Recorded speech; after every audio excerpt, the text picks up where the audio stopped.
Olá, bom dia, boa tarde, boa noite, em madrugada, por que não, né?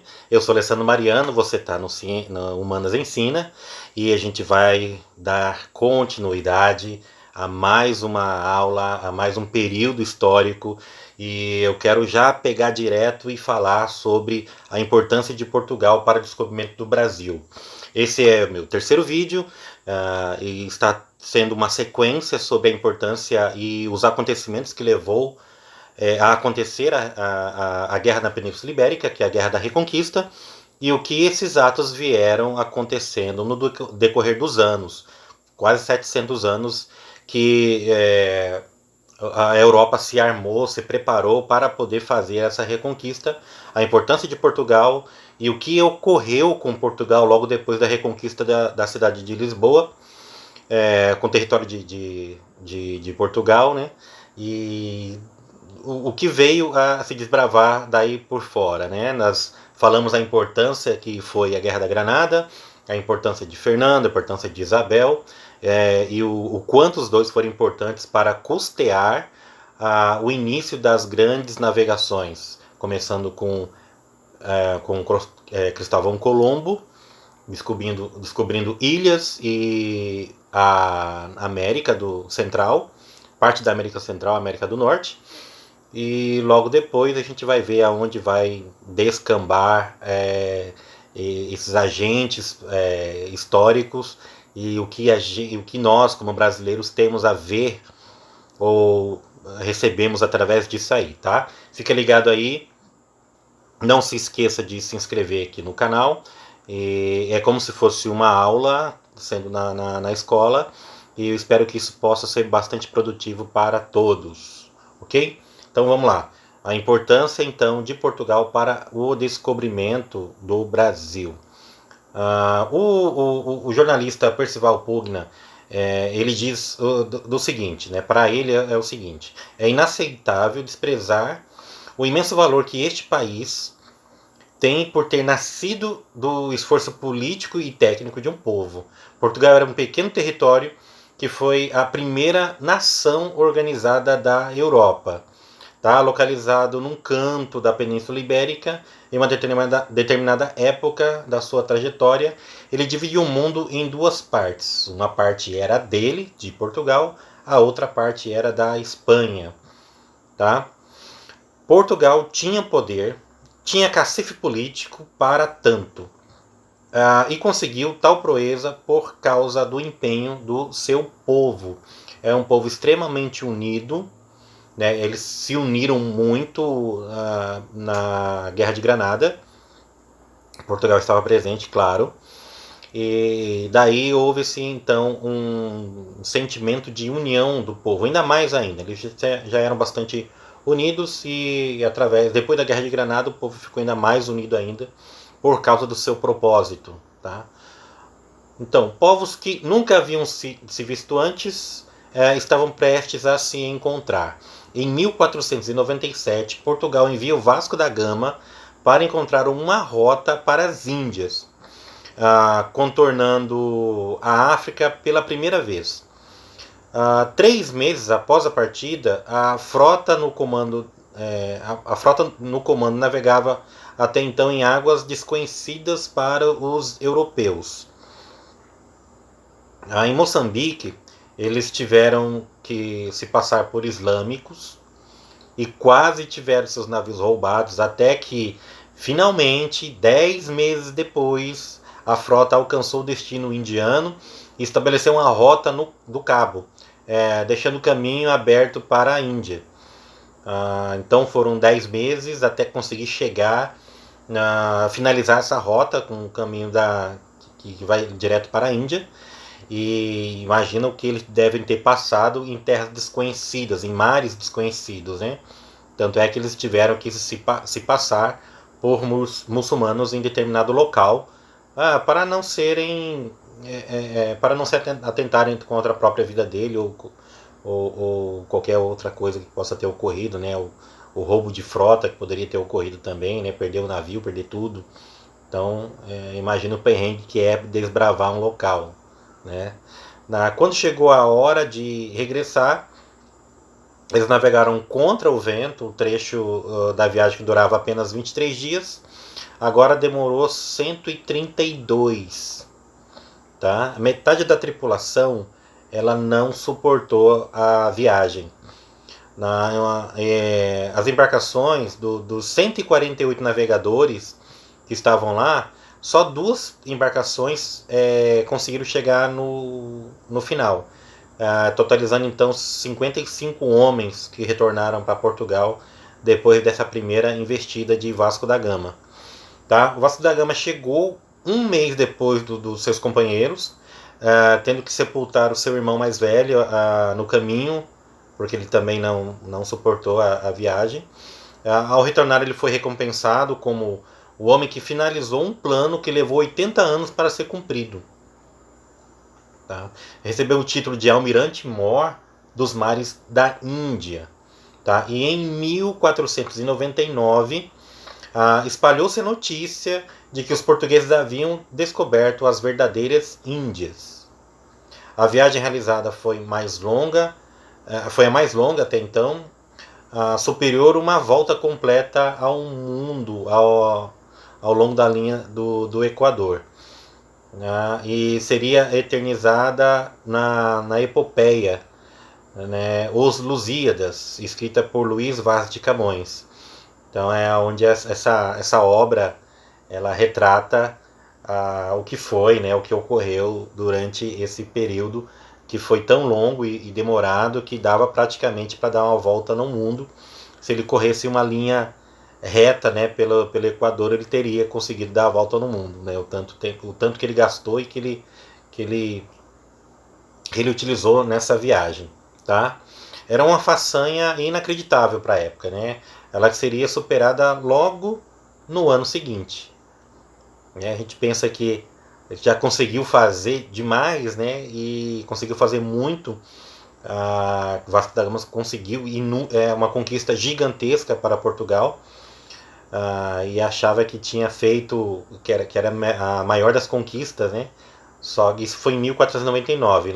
A gente vê que no próximo ano ocorreu ainda conquista maior, tá? O descobrimento do Brasil em 1500 por Pedro Álvares Cabral. Vamos falar agora sobre essa descoberta. Aqueles navegadores que lançaram ao mar aberto em uma época de superstições e receios, de medos e incertezas, navegando em águas nunca antes navegadas, o professor de história, o Thomas Juliano, ele explica que a saída destes homens na expansão marítima tinha a característica fundamental do heroísmo. Homens ficam pelos caminhos ao longo de toda a tradição marítima. Portugal teve o privilégio de ter nos mares o seu maior cemitério, assim fala, né? De tanto que acontecia dessas mortes nas navegações. É dito que esses heróis que saíram, né, eles eram tidos como heróis, a façanha que eles tinham era vista como heroísmo, né? Então aqueles que não conseguiam regressar, aqueles que não aguentavam a viagem, eles eram sepultados no mar, mas ali todo o país de Portugal entendia que ali eram mais um dos heróis que estavam fazendo com que Portugal se tornasse grande e permanecesse grande como era na época, né?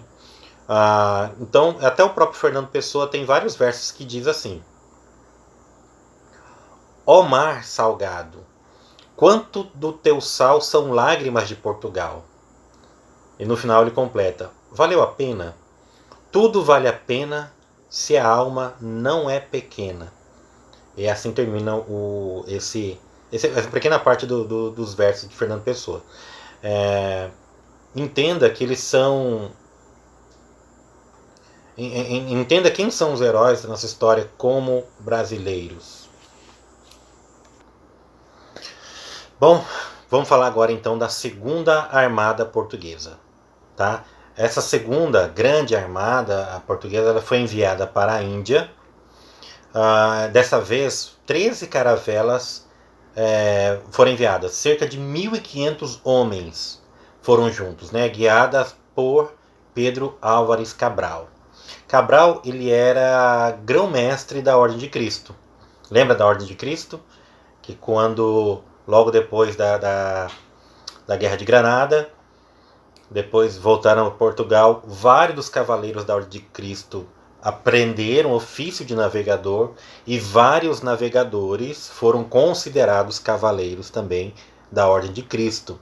Então, essa união entre eles, e aí começou então a especulação das rotas marítimas e das navegações que aconteceram. Então, nessa segunda grande armada de Portugal, já um grão-mestre estava à frente dessa grande armada, desse grupo de navegador, e ele era Pedro Álvares Cabral.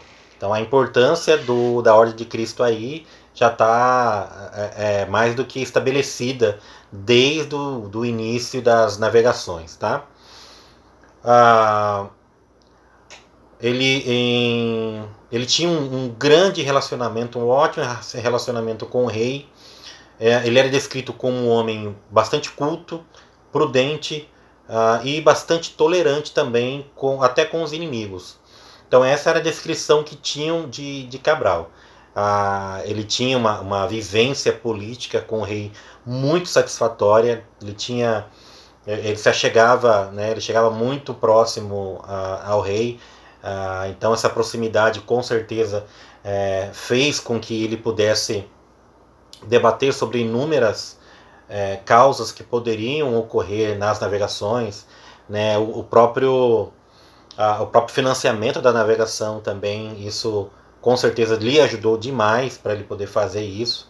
E eles já haviam várias conquistas que houve com Colombo, com Vasco da Gama, e Pedro Álvares Cabral com certeza era mais um que estava pronto e preparado para fazer ali ou obter dali uma conquista ou ocorrer de ter privilégios para poder levar até a coroa, né? Como ele era muito culto, as pessoas compreendiam e entendiam que ele era devidamente capaz de prosperar nessas investidas, né? Ele era visto como sempre dessa forma também bastante prudente. Então, além de ser culto, ele como prudente, homem prudente, as pessoas sabiam que não era uma pessoa que estava se aventurando no mar, estava querendo tropeçar em alguma coisa no mar, né? Ele sabia que existia algo porque ele já vinha procurando, ele já estava estudando sobre isso, então ele tinha suas certezas que precisava apenas de ir até lá para poder acompanhar. E isso leva a algumas questões que a gente pode ver um pouquinho mais à frente, tá? E uma das coisas que também chamava atenção em Pedro Álvares Cabral é que ele era extremamente tolerante com os inimigos, né? Ele não tinha a selvageria como poderia, né, algum sustentar nessas viagens, né? Então ele não carregava esse tipo de predicado. Então ele era bastante tolerante até com os inimigos. Na véspera da partida, a tripulação ela recebeu uma despedida pública, né, que incluía uma missa e comemoração também com a presença do rei, da corte e uma imensa multidão estava junto, né, para comemorar ou para ali na véspera da partida para lhe desejar, né, uma boa investida, uma boa sorte, né, e que com certeza Cristo ali acompanhasse a tripulação. Então tamanho era o respeito que era dado a Cabral, que a corte estava presente, o rei estava presente, né, uma grande multidão estava lá, né, para desejar para ele a vitória naquilo que ele estava buscando e naquilo que ele poderia trazer para Portugal também. Tá? A sua frota ela se afastou muito da costa africana, né, até desembarcar no que chamaram de um porto seguro. Porto Seguro. Tá? Vamos entender um pouco aqui sobre aonde eles pararam, né? Eles acreditavam que era uma ilha e o nome foi dado de Veracruz. Aonde eles pararam, eles pensavam que era uma ilha e ali eles deram o nome de Ilha de Veracruz. Cabral, ele tendo percebido que a Nova Terra estava ao leste da linha de Tordesilhas, logo ele enviou um emissário para Portugal e com a importante notícia do que tinha ocorrido, né? Aí tem as questões. Alguns historiadores sustentam que os portugueses já sabiam da existência da América do Sul e por essa razão a rota de Cabral foi desviada e o rei Dom João II ele insistiu em mover para o oeste, mais ao oeste, a linha de Tordesilhas, né, para fazer caber no perímetro ali da linha de Tordesilhas o local onde eles estavam, né, que era chamado a Ilha de Veracruz, ou que eles já tinham a ideia que já existia a América do Sul e precisava empurrar um pouquinho mais a Ilha de Tordesilhas para que ali fosse parte de Portugal. Esse é o pacto que eles tinham em Portugal e Holanda, Portugal e Espanha, perdão, né, sobre a Ilha de Tordesilhas. Tá? Outros já defendem que o objetivo deste empreendimento era estabelecer relação comercial com a Índia, né, e que os desvios eles foram devidos às necessidades de navegação. Né, ocorreram alguns problemas de navegação, aí tornaram a descoberta algo acidental. Tem muita gente que acha que essa ideia não bate por causa do que eu falei da pessoa de Cabral um pouco atrás, né? Que ele era um homem bastante culto, ele era um homem prudente, né? E então a partir dessas ideias desse homem que acreditava então realmente ele saber que existia algo. Eu não sei qual a informação que ele tinha ou que ele obteve até o momento, mas muito diz que ele sabia que existia algo próximo da linha de Tordesilhas, então que ele não foi acidente, mas ele foi voluntariamente para o local no qual ele acaba se deparando com a Ilha de Veracruz, a qual ele batiza com esse nome, né? Chamando Ilha de Veracruz, achando realmente que era uma ilha onde ele tinha parado. No entanto, esse debate ele é bem menor do que realmente os ocorridos da época, né? Se ele sabia ou se ele não sabia, ele encontrou. Isso é importante para nós. Para os portugueses fiéis à tradição católica, o que importava era a missão. A gente vê isso na carta que o Pero Vaz de Caminha ele envia para o rei de Portugal. A carta diz assim: até agora não podemos saber se há ouro, nem prata, nem coisa alguma de metal ou ferro. Porém, o melhor fruto que nela se pode fazer, me parece que será salvar essa gente. E esta deve ser a principal semente que Vossa Alteza nela deve lançar. Fecha aspas. Então essa é parte da carta que Pero Vaz de Caminha envia ao rei de Portugal. Se tinha ouro, prata ou metal, ferro, assim, ele não sabia. A melhor coisa, o melhor fruto que poderia dar naquele momento, que eles poderiam obter e o rei poderia passar para o seu povo, era que uma semente de salvação. Era uma semente de salvação. Lembra que os grãos,